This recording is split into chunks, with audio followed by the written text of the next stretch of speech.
Ko dia hau, haramai, welcome to Homemade Let's Cook. Today we're making a Swiss roll, otherwise known as a jam roll.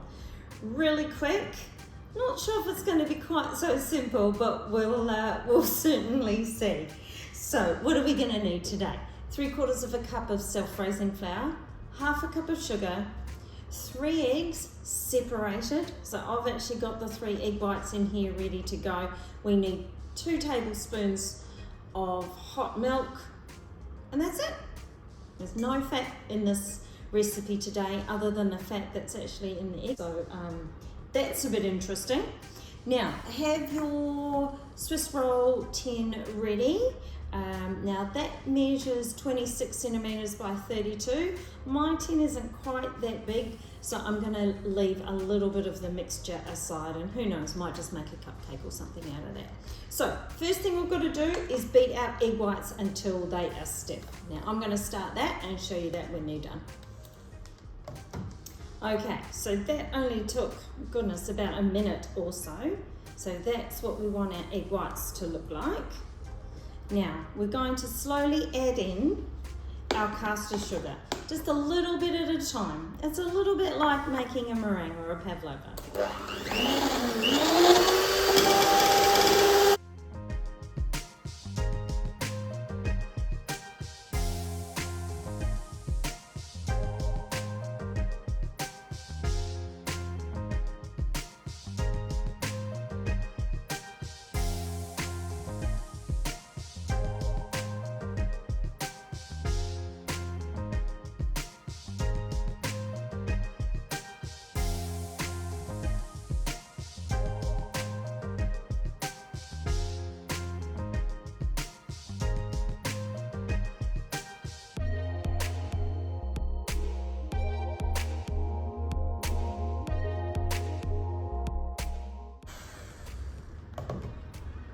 There we go, looks just like a mixture for a pavlova. Now we're going to add in the egg yolks one at a time.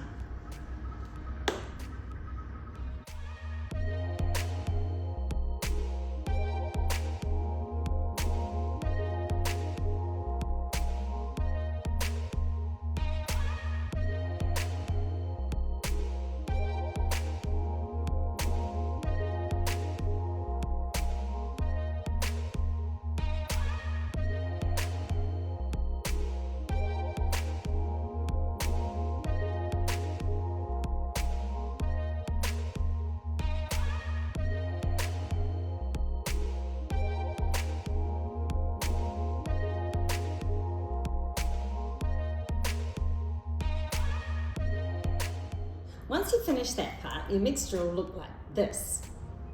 And now it's time to grab your metal spoon. Let's give it a little bit of a mix. It's so light and airy, this mixture. And we're going to fold in the flour and the hot milk. I'm preferring to just do a little bit at a time. So remember, it's only 3/4 of a cup of flour. This mixture is light and spongy.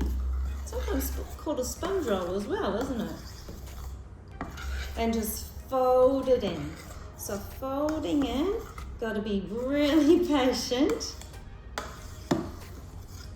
because the idea is you don't want to let the air out of what you've created with the egg whites. So we'll just fold that in. And because this is going to take a little bit of time, I'm just going to continue on with that. And I'll see you when everything's combined. Okay, so this mixture is as light as a feather. So it's time to take our pan. And as I said, mine isn't quite the right size, but these things happen. So I'm just going to put in about 3/4 of this mixture.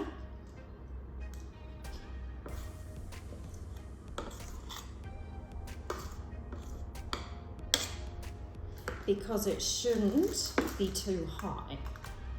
Because of course, when it cooks and when it finishes cooking, we need to roll it.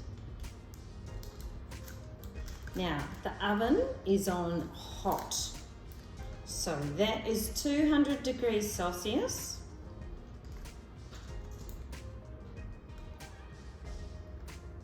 Now my oven cooks slightly hot. I think I mentioned that before.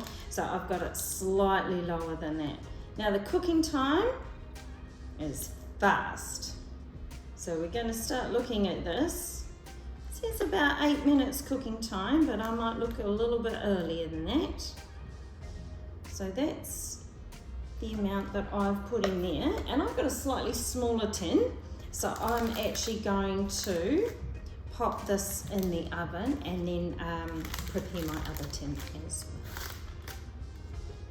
well. Now there are still things to do while we're waiting, because as soon as that comes out of the oven, we need to turn it out straight away. So take a piece of your baking paper, make sure it's large enough, and then sprinkle it with some caster sugar.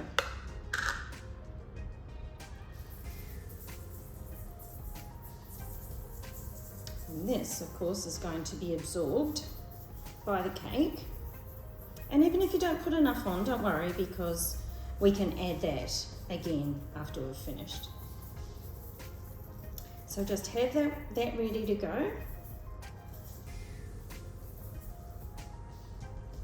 And what you also need ready to go is half a cup. Actually, we might need more than half a cup, but so have some extra ready, at least half a cup of jam. Now it's up to you what jam you use, but I like using raspberry, which is the same as what we used for our Victoria sponge, if you think back a few weeks ago.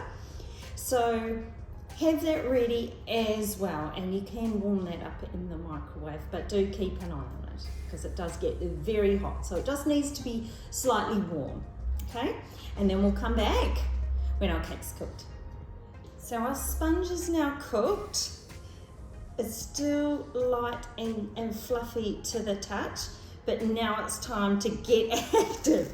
So we need to, and you will need an adult to help you with this because this is quite tricky. And the pan is hot, so I'm actually going to just lift that out like that and pop that on the bench. Hopefully I wasn't out of camera shot then. I'm going to pop this pan aside. Then we're going to just slightly take the paper off from around the edges. Now we haven't got any harsh edges on this, which is just fantastic because we would have to cut them off. So next thing I'm going to do is I'm going to flip this as quickly as I can, and hopefully I get this right, because we're going to flip it onto the caster sugar. There we go. I'm going to remove the paper as quickly as possible. And then, of course, we're going to attack it with our warmed jam. So the reason for warming up the jam, of course, is just to make it a little bit runny. So let's see how this half a cup of jam travels. Oh, looks like it's going to do a pretty good job. So we're going to go to the edges. Made a little bit of a mess already, but that's okay. Nobody minds. So just remembering this isn't the exact size of a Swiss roll pan. A Swiss roll pan would be a little bit wider and a little bit longer, but I think we'll get the right idea. And of course I'm managing to make two out of this. All right. So the next thing we, of course, need to do as quickly as we possibly can is roll it up. And this is another tricky part because it's roll it up and then unroll it and then pop it onto a cooling rack. So let's get the cooling rack ready. There we go, swiftly got that ready. All right, now it's time to roll. So, and just squeeze it a little. Slowly pull off the paper. Let's go side on so you can see. Oops, we don't want that to happen, do we? Slowly pull off the paper and roll. And use your paper to tuck it in. That's it. This is like a little mini jam roll, isn't it cute? All right, and then keep going. And just hold it down for a little bit. holds its shape.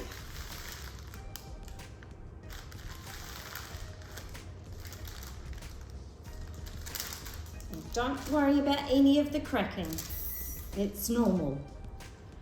And then take it off and pop it on your tray, on your rack, and pop it on your rack to cool. So you can see the little effect that we've created there, and when we cut that up, you'll see the effect as well. Now what you can do now, of course, as well, is to sprinkle on some more caster sugar. This is going to make a bit of a mess on the bench, but that's okay. It's better that it sticks now, because it will be too dry to stick later. Here we go. Fantastic. I'll be back again soon to see what it looks like inside. And here we are with our completed jam roll. They look pretty impressive. One I rolled one way, lengthways, the other one I rolled the other way, horizontally. I hope you enjoyed cooking with us today. Thanks for joining us. Ka kite.